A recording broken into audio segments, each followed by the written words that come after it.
Hola y bienvenidos a nuestro canal Español en una nuez. Nos alegramos mucho de que estén aquí. Este es un espacio en el que compartimos cuentos y poemas. Además, en la sección de gramática y lingüística también vamos a aprender juntos algo nuevo cada semana. Antes de empezar, queremos pedirles que si les gusta el contenido de nuestro canal, suscríbanse por favor. Esto nos ayuda a seguir creando y creciendo. Gracias. Hoy vamos a hablar de por qué los verbos en español son tan complicados para los extranjeros que aprenden nuestro hermoso idioma. Las distintas particularidades gramaticales de los verbos no tienen una especial relevancia en las gramáticas dirigidas para los hispanohablantes, pero suelen ser caballitos de batalla para los estudiantes no nativos. Por eso, vamos a hablar un poco de algunas categorías del paradigma verbal, como la persona, el número y la temporalidad. Vamos a usar como bibliografía el libro Problemas fundamentales de la gramática del español como segunda lengua de María Luz Gutiérrez Arauz.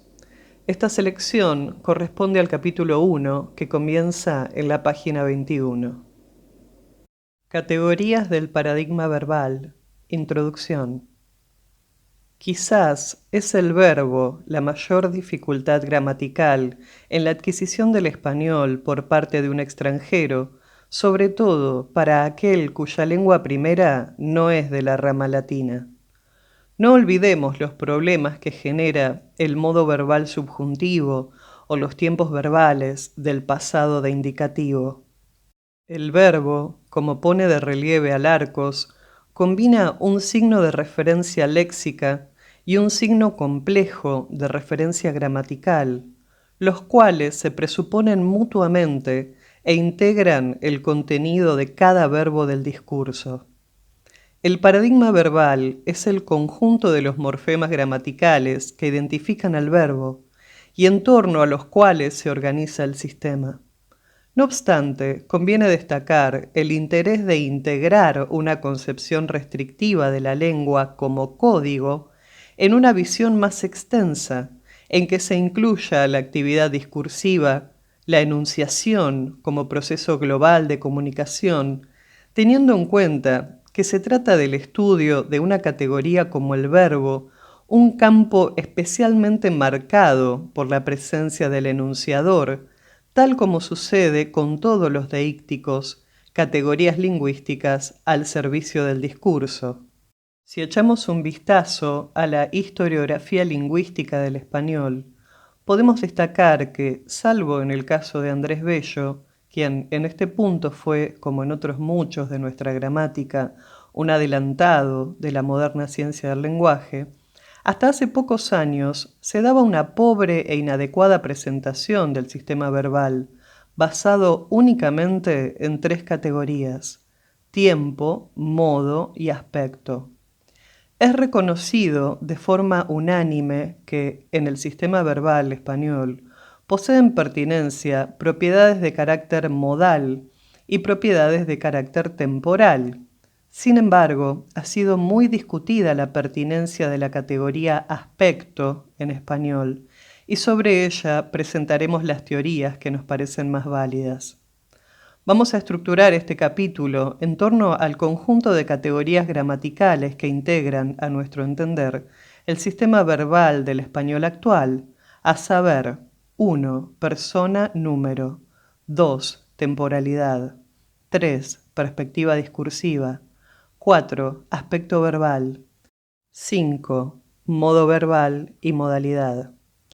Nosotros en el día de hoy nos concentraremos en los primeros dos: 1, persona número; 2, temporalidad. Pero si les interesa el tema, en futuros videos podemos continuar con el resto. 1. Categoría verbal, persona, número.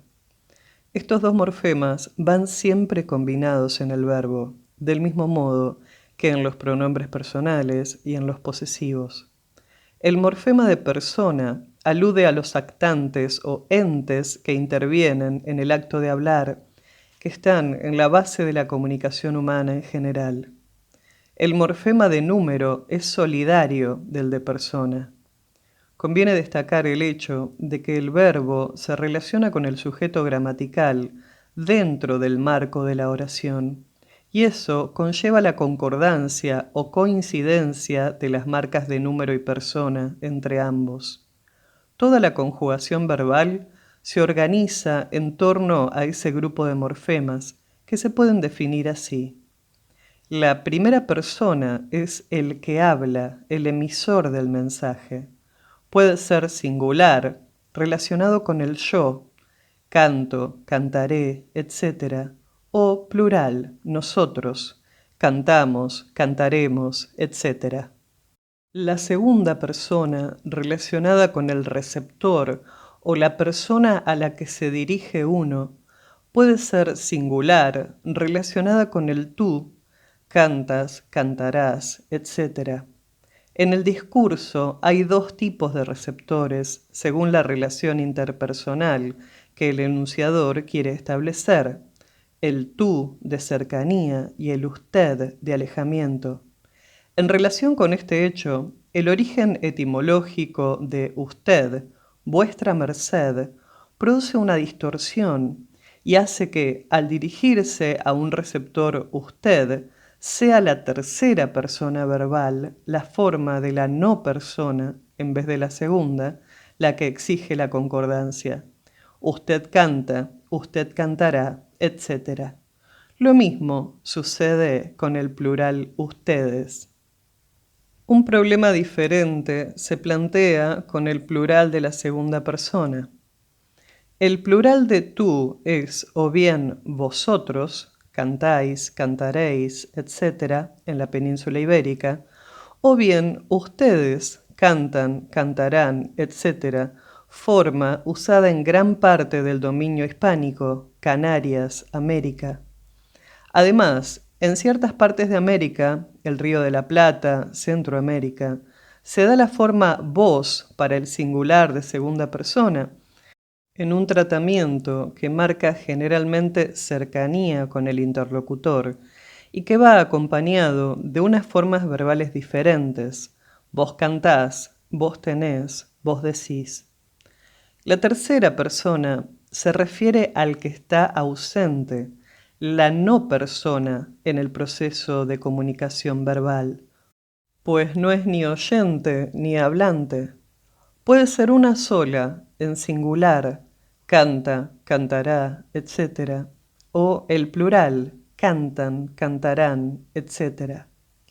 Hay casos en que no se quiere especificar la referencia del sujeto gramatical, ya sea el emisor o el receptor, dentro de las llamadas oraciones impersonales, del tipo de aquí se ayuda al mendigo. En otros no es posible un sujeto explícito como en llueve, nieva, atardece, etc. Y se emplea también la tercera persona singular. Esta forma no marcada, ni en número ni en persona, se emplea igualmente para los sujetos desarrollados por una subordinada, como en me parece bueno que tú trabajes en una empresa o es maravilloso escuchar música, etc.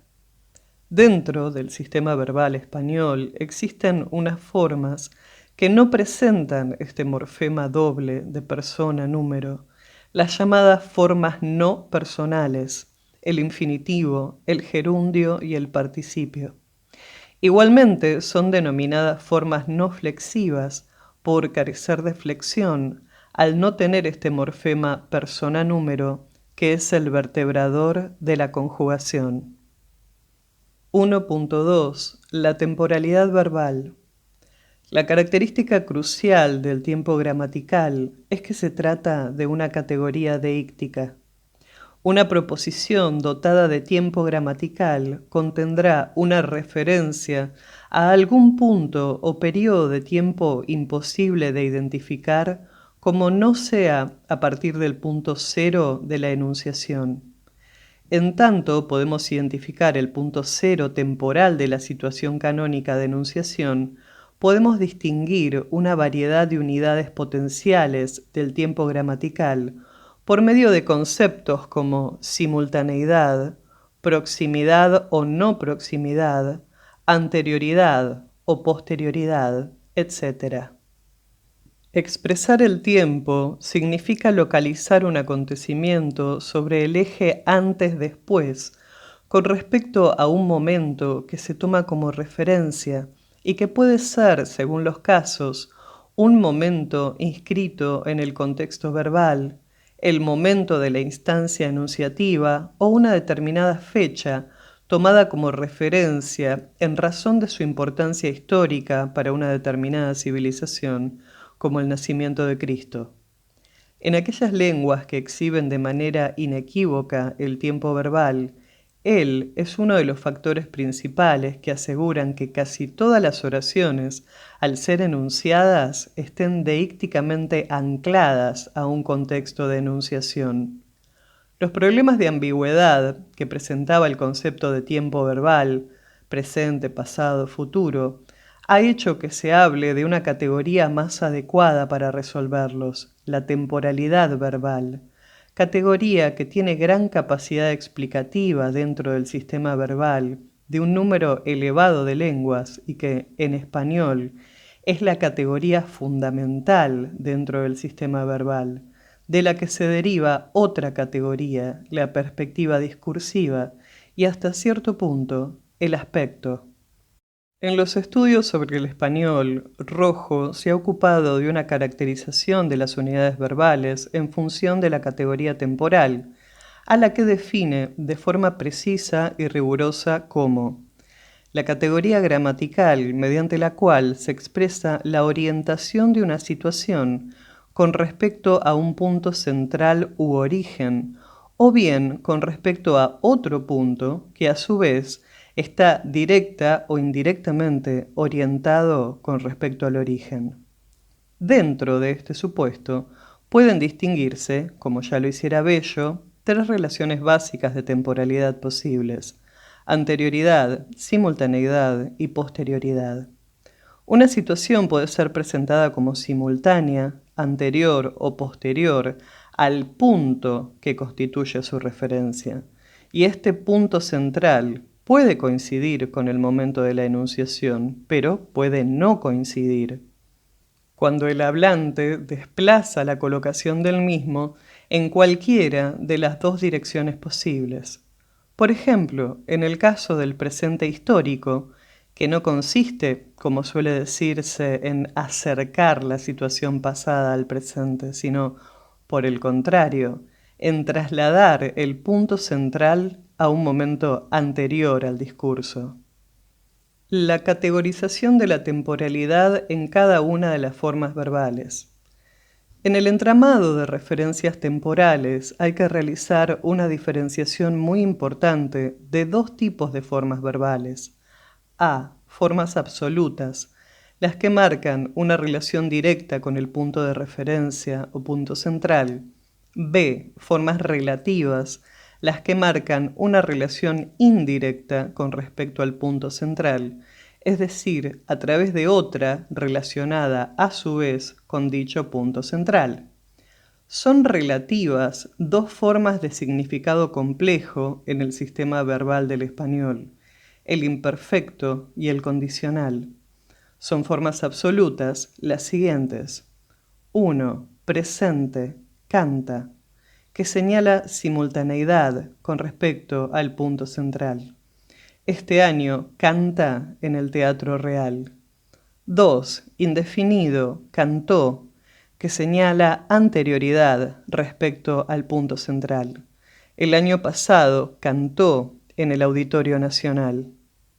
3. El futuro, cantará, que señala posterioridad respecto al punto central. El próximo curso cantará ópera. Las formas relativas son las siguientes. 4. Condicional, cantaría. Esta forma verbal tiene dos significados diferentes. Futuro hipotético, que señala posterioridad respecto al punto central y en relación a una restricción de modalidad hipotética, iría a tu casa si tuviera tiempo. O pospretérito, que señala posterioridad respecto a un momento anterior al punto central. Nos dijo que cantaría con mucha ilusión. Esta forma, que solo tiene una relación temporal y podría ser absoluta como el futuro, se considera relativa por tener una restricción, su relación con la modalidad hipotética o condicional. 5. Imperfecto, cantaba, que señala simultaneidad respecto a un momento anterior al punto central. Iba a mi casa cuando lo encontré. Las formas compuestas de toda la conjugación son relativas en su referencia temporal, dado su carácter de antigua perífrasis con el auxiliar haber. Estas formas compuestas deben ser caracterizadas, en primer término, desde el punto de vista de temporalidad verbal y, en segundo término, por ser compuestas del auxiliar haber, desde el punto de vista del aspecto perfectivo. 6. Pretérito perfecto, he cantado. Señala anterioridad a un momento simultáneo al punto central. Este año hemos veraneado en Asturias. 7. Pretérito pluscuamperfecto, había cantado. Señala anterioridad a un momento anterior al punto central. Pretérito anterior, hube cantado. Señala anterioridad a un momento inmediatamente anterior al punto central. Cuando hubo dicho aquello, se desmayó. El hecho de que estas dos formas verbales tengan un significado temporal casi idéntico y de que la única diferencia sea un simple matiz de inmediatez a la acción anterior por parte del pretérito anterior, produce una neutralización funcional que se ha resuelto con el desuso de esta forma, cuyo valor es asumido por el pluscuamperfecto. 9. Futuro perfecto, habré cantado. Señala anterioridad a un momento posterior al punto central. Cuando llegues a casa ya habrá terminado el telediario. 10. Condicional compuesto, habría cantado. Esta forma verbal tiene una deixis temporal muy compleja con 3 puntos de referencia. Señala anterioridad a un momento posterior a un punto anterior al punto central. Os dijo que ya habría amanecido cuando terminara la fiesta. La gran complejidad del condicional compuesto estriba en tener 3 referencias en lugar de una, como las formas verbales absolutas, o 2, como las relativas.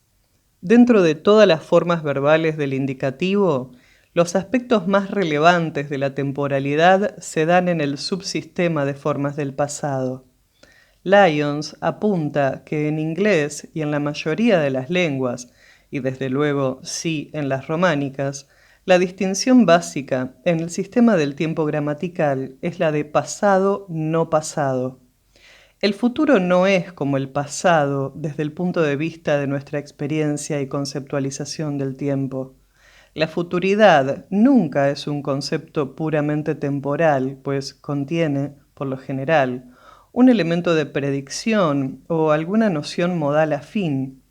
Los llamados tiempos gramaticales del futuro de las lenguas indoeuropeas, el futuro y el condicional, son en parte modales y de hecho proceden de una perífrasis de modalidad obligativa, cantar debo cantar, que pasó a cantaré. Alarcos considera al futuro y al condicional como integrantes de un modo diferente del indicativo, como se verá más adelante. Eso es todo por hoy. La bibliografía se encuentra en la cajita de descripción. Esperamos que hayan disfrutado del video y si les gustó, por favor, compártanlo con sus amigos y familiares. Y no olviden suscribirse al canal para recibir más contenido como este. Muchas gracias y hasta la próxima. Chao.